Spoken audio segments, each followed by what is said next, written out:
do you think of the question one of the audience members asked about where we should stand on Israel? Come on, Megyn. It's fine. I know you've got different views on this, but that's fine. I think people want to hear that. They want to hear the different views. Well, no. I think it's. I mean, so I have one particular story that started to change the way that I thought about Israel as someone who grew up. Again, I grew up like Missouri Synod Lutherans. We may be LCMS, but very like low church evangelical culture, and so left behind books, the rapture, all of that fun stuff, and never questioned it that much. Never questioned that sort of dispensationalist reading of Scripture. And the story of a Christian American journalist named Shireen Abu Akleh, who was killed in, I think it was the West Bank, and this was like 2021. That story really piqued my interest. I used to have a rule with Ryan that I shouldn't say this, but I'm going to. For every one story we covered about Israel, I would make him cover a story about trans athletes. Did we win him over on that issue? I don't know, actually, that's a good question. No, okay. We don't talk about it that much because after October 7th, we did so much Israel coverage. And when she was killed, I started asking some people I really trusted on the right, because I had to cover the story. What's going on here? Like, this seems weird. It looks like she was targeted. What's happening? And what I heard made a lot of sense to me, which is the IDF has no reason to do this. Why would the IDF do this? And I saw the Biden administration basically taking the Israeli government's propaganda and regurgitating it. And I really didn't like being lied to about an American, about a Christian, and about a journalist's death. And eventually, the IDF came out and said, this was our mistake. But it took weeks, and they pretty clearly knew it right away. I mean, it's almost impossible to imagine they didn't know it right away. You can actually see the bullet pattern behind the tree that she was shot in front of. And after that, it just sort of, the paradigm shifted for me as to how I evaluated these stories. And I still think, this better than anyone right now.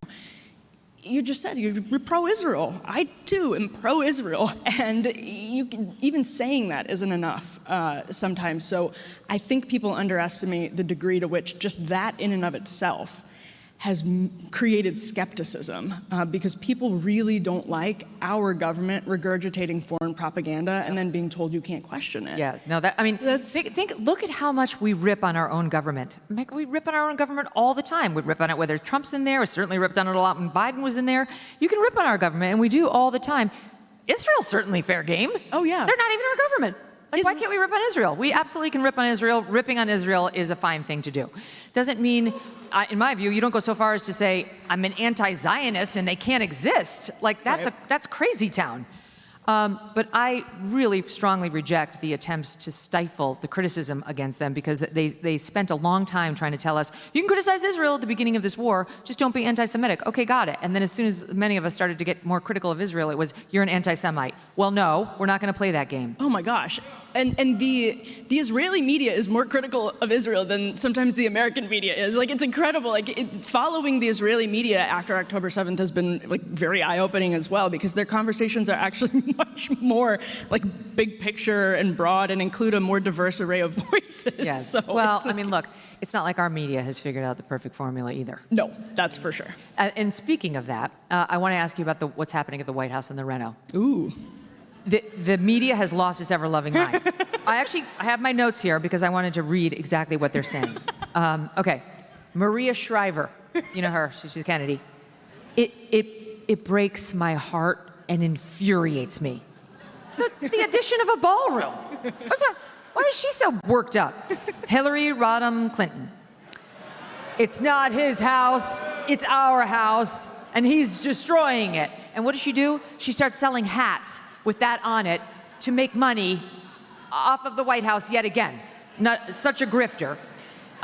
The bulwark, which exists only to bring down Trump, as soon as a Democrat gets in there, the addition must be razed, R-A-Z-E-D, must be completely demolished, and any sign of Trump's ballroom must be gotten rid of. The media doesn't talk about all the reno.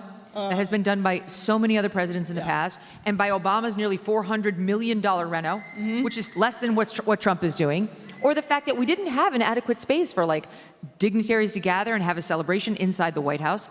And then I'll give you one more. Gretchen Carlson, who I used to work with at Fox. She gets out there and she was like, I was there when they signed the sexual harassment, whatever, in the East Room, and now it's been demolished. Indelible in the hippocampus. So no, the East Room is part of the main White House. Like when you walk in the front door, the northern entry, it's one of those rooms where they still hold ceremonies all the time. Not to be confused with the East Wing, which only has a couple of offices supposed to be used by the First Lady. They are two entirely different things. But these are the people who are supposed to be our media betters, educating us about how bad Trump is and why it's terrible what he's doing. The New York Times had an amazing story on this, where they tried to cite examples of the history that the East Wing means to the country, all of the history that's taken place in the East Wing, which was built, I think, in 1902 under Teddy Roosevelt. So people in general, I think the White House is much older than it is. A lot of it is pretty new, but the Times story, I tell you this is true. The three examples they cite: first, they say the East Wing, where Bill Clinton used to meet with Dick Morris without his staff knowing. The White House's latest additions to its website, you're saying? No, this is actually, that is incredible too. Yeah, but the New York Times really was like, God rest the East Wing. This is where Bill Clinton used to meet with Dick Morris without his staff noting. Their second example is that this is where Dick Cheney was rushed away on 9/11, and their third example is it's where Donald Trump was taken during 2020 protests. And it's like, these are the three examples you could come up with of the reverent, sacred East Wing history. Dick fucking Morris? Are you kidding me? I believe it's dickmorris.com. Oh, yes. Dickmorris.com. Yes. Wait, so that actually reminds me, this is also on my notes, which I laughed at, because the White House added something to its website today because they wanted to underscore the historic nature of the White House. And here it is. Hold on, you've got to hear this. So they put up a major events timeline on the White House website, and it now includes sections detailing all the renovations over the decades, and also the following. 1998. Bill Clinton's affair with intern Monica Lewinsky. It's on whitehouse.gov. Like, you can look it up. President Bill Clinton's affair with intern Monica Lewinsky was exposed, leading to White House perjury investigation. The Oval Office trysts fueled impeachment for obstruction. 2012, Obama hosting members of the Muslim Brotherhood. 2023, Hunter Biden losing his cocaine in the White House. So good. There's nobody better at trolling than the Trump White House. Nobody. And you want to talk history? Let's talk history. We love the historic nature of the White House. You missed the best entry on the timeline, which is the Trans Day of Visibility. Yes. Did you see that one? Yes, that tranny showing off his boobs on the front of the White House lawn. And they put that on whitehouse.gov as part of the tour of historical moments. Can never be disturbed. No. But honestly, this all goes back to the media and how if it weren't for people like you in independent media, people wouldn't know these facts. The media is not telling you any of that stuff about the prior renovations of the White House, or how this is actually not a big deal, and how Obama spent a lot more on his reno than Trump did on his for something that no one really cared about. And it is thanks to independent media that you already know a lot of this. You came in knowing a lot of this. And so it's the antidote, that the media has driven people crazy. I think it's had a big role in radicalizing the left and causing this tendency towards political violence. And the antidote, yes, is what we're doing here tonight and what you guys are doing by listening to these shows and what we're doing in independent media to counteract all the lies. Buy gold and get free silver. That's right. For every $5,000 purchased from Birch Gold Group this month in advance of Veterans Day, they will send you a free patriotic silver round that commemorates the Gadsden and American flags. Look, gold is up over 40% since the beginning of this year, and Birch Gold can help you own it by converting an existing IRA or 401k into a tax-sheltered IRA in physical gold. Plus, they'll send you free silver honoring our veterans on qualifying purchases. And if you are current or former military, Birch Gold has a special offer just for you. They are waiving custodial fees for the first year on investments of any amount. With an A+ rating from the Better Business Bureau and tens of thousands of happy customers, consider diversifying your savings into gold.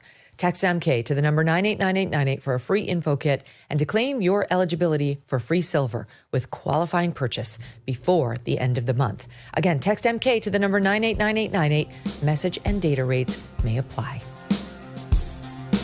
Thanks so much for watching. If you like what you just saw, hit the subscribe button for more clips and full episodes.